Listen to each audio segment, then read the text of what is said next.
Okay, enjoy the rest of your night. A part in the heavyweight picture in the new year. Anthony Joshua alongside us. Deontay surprised the bookies. Body shot. But what I find interesting is Dillian Whyte is because very disciplined. when he does catch Chisora, he doesn't seem to go for anything. And something's going to spark very soon. Well, Chisora faded late on. Derek needs to clear his head, as he's been warned a few times, and just stick to it. Yeah, Dillian Whyte being backed up, but taking a lot of shots on the gloves. Yes, he is. Blood again here in the 8th round. Body shot from Whyte. Chisora to think I need to bounce back, and Dillian to think I need to steal this fight while I can, and it creates for a great slugfest. Around this from Dillian Whyte, but a right hand from Chisora. Just a reminder, late on, back comes Whyte. Action ahead. What an end to what's been a phenomenal year. Two big guys in here, Whyte and Chisora, really are leaving it all in the ring. Swinging from two heavyweight gladiators. And they say that fighters need dance partners. Beautiful brutality as the two go toe-to-toe once more. Survive down the stretch. Who wants it that bit more?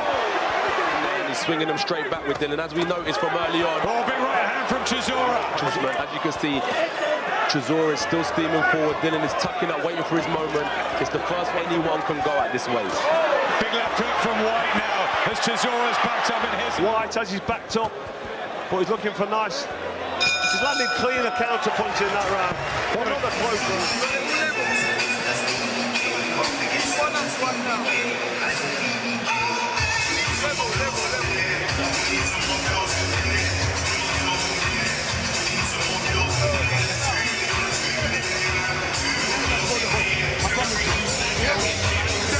One up. I'm counting it level as well. You know, it's interesting. I was wondering why Dillian was taking rounds off. Just in front of us. And the scoring shots, a lot of the quality at times has come from Dillian Whyte in those singles. And he's got the point off, remember, as well. In round 8, Roger McDonald deducted the point for a low blow. It was harsh, took out later on. I was wondering why Derek kept on hitting Dillian to the body. And as I was looking concentrating on where he's punching, he is just punching off of instinct. Trying to land big shots. In this case, Chisora, if he doesn't get any success, he just doesn't score any. Because if Chisora keeps marching forward, landing his body shots, just forcing it a little bit now. Interestingly, as I said earlier, Chisora does not know how to take a back step. He's the pressure. Chisora, it's a bit wayward, it's a bit tired looking, but he's trying to get the fresher, the smarter boxing. David Hay. Both of you. Eddie looked at me and said, who are you talking to? Yeah, 6 minutes left of a magnetic rematch. Carl's card. A couple of these close rounds that David A was talking about. I think Whyte's just been able to have 2 points deducted. I mean, that's 2 10-9 rounds. It's not really acceptable. It's quite dictating how it goes, when they trade, how they trade. Well, you know, in a close fight, and a couple of points deducted will give you that massive confidence. So that'll give him a bit of energy. Yeah.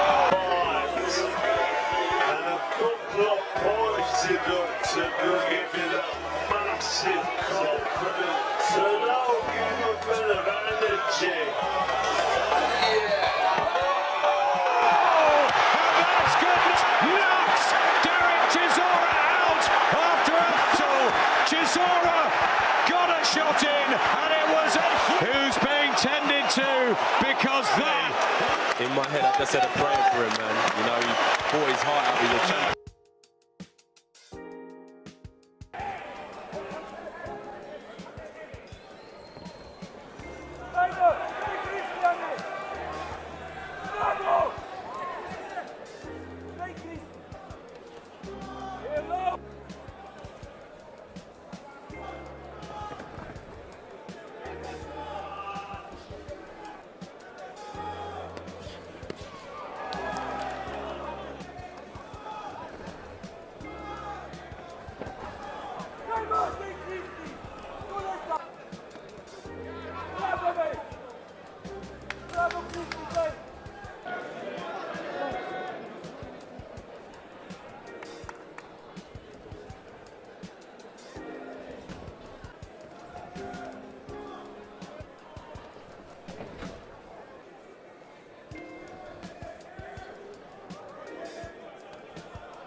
Ladies and gentlemen, the fight was stopped because the blue corner Christian Hammer could not continue in the third round. So your winner in the red corner, Dillian the Snatcher.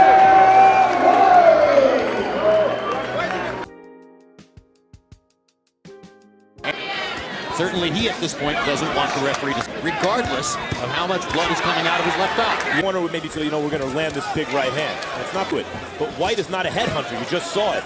But he's still going down to the body and hurting him there. Right, and I want to get back to the moves. If his opponent's just going to go upstairs to slip shot. Back to the point that Harold made about too much Vaseline. The blood is flowing as though a spigot has opened on the left side of his face. And now, in spite of any power Brown might have, in spite of how brave he may be or his corner may be, the ref has to take a good hard look at this because he is being clobbered upstairs by a 250-pounder who is landing everything and cleanly.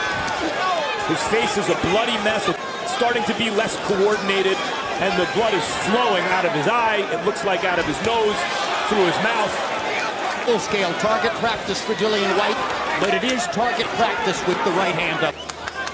The only hope, if you're in Brown's, maybe Whyte punches himself. Practice yet, boy, if it's not, it's the next thing to it, Jim.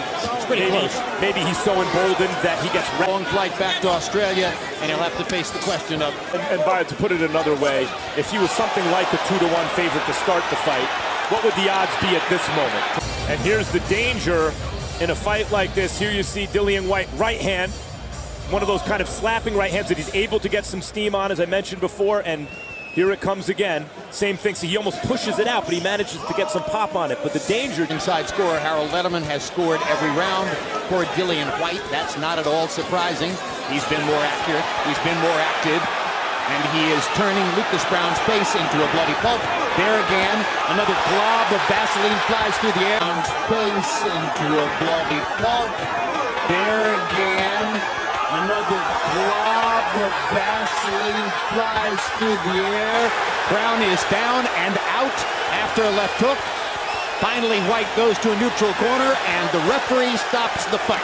Medical staff rushing into the ring as that was a thunderous left hook and appears to have knocked Lucas Brown unconscious. And the way they're rolling him right now, it's dangerous for his left arm. It's under his body in such a way where they can't roll him on his back without moving it. Actually, it's his right arm. Sorry, his right arm. Excuse me, his right arm. Is under his body and behind his back. And you're 100% correct. There's no way to roll him in that particular position without risking a dislocation of the shoulder. And so we get a, if not star-turning performance, a statement performance by Dillian Whyte. But the question is, Jim, as we've been talking about the last couple rounds, was the slim possibility that Brown could somehow land a miracle punch worth this right here? And if you're evaluating what Whyte did tonight, the question is, did he beat a fighter or a heavy bag? It was simply an easy outing for Dillian Whyte. And there's that thunderous left hook that knocked Whyte, or knocked Lucas Brown cold. Watch it again. Grazing right, thunderous left, and that put Lucas Brown to sleep. And as soon as he landed the shot, Dillian Whyte knew that he had something to celebrate and began dancing wildly around the ring. You have to give Dillian Whyte credit, too, and he's concerned about Lucas Brown. He's coming over there, and there was bad blood before this fight. He's checking on Lucas Brown. You have to give Dillian Whyte credit. He came out, he knew his opponent was finished, and he looked to get him out of there. But, Jim, he was also giving the ref and Lucas Brown's corner an excuse to stop the fight. Just by ramping up the activity and throwing with a little more mustard, he was giving them the excuse to stop the fight. They were not going to stop this fight in Lucas Brown's corner until he was flat on his back, and that's exactly what happened, and that's probably not the best policy.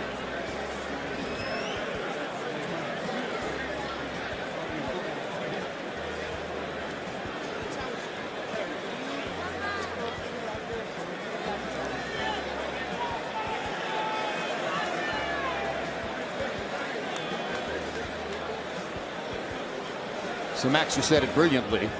There was bad blood between the two fighters before the fight. Once the fight began, there was just blood. Whyte was able to cut Lucas Brown's left eye before the end of the first round. And each succeeding round became an exercise in the corner, working frantically to try to stop the bleeding. The referee gauging the amount of damage that was being done, and Dillian Whyte tactically pursuing the target over and over again. And look, if it seems insensitive to be talking about Dillian Whyte and his prospects, while Lucas Brown is still, now he's sitting up, but it looks like he's getting oxygen, and Dillian Whyte had face planted him on the canvas with a brutal left hook, and his face was beaten to a bloody, pulpy mess. If it seems insensitive to talk about Dillian Whyte and his future prospects, I understand. I see that Lucas Brown seems responsive right now. He's sitting up. He seems to know where he is. So forgive me if I do talk about Dillian Whyte for a moment here. Jim, if the idea was to be a credible opponent for the top of the division, maybe even for Deontay Wilder as they're looking to build Wilder and Joshua, or for a Joshua rematch, Dillian Whyte has certainly done that.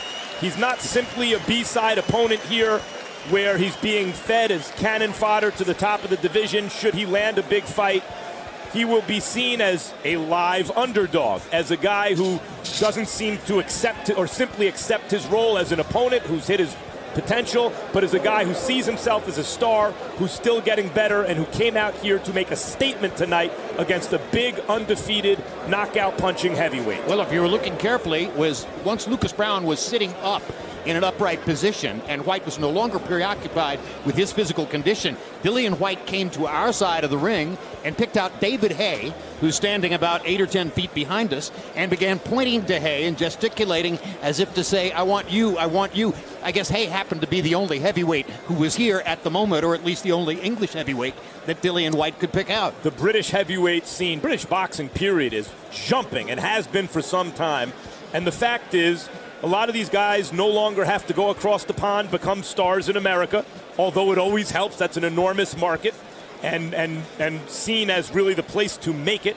But they can pick fights with each other and do perfectly fine building up grudge matches on this side of the pond. And now that Brown is up, receiving oxygen, talking to people in his corner, and obviously no longer in desperate straits on the canvas, we can show you CompuBox numbers, which present a... Ladies and gentlemen, the end comes at 37 seconds of round number 6 as referee Ian John Lewis waves off the count and stops this bout.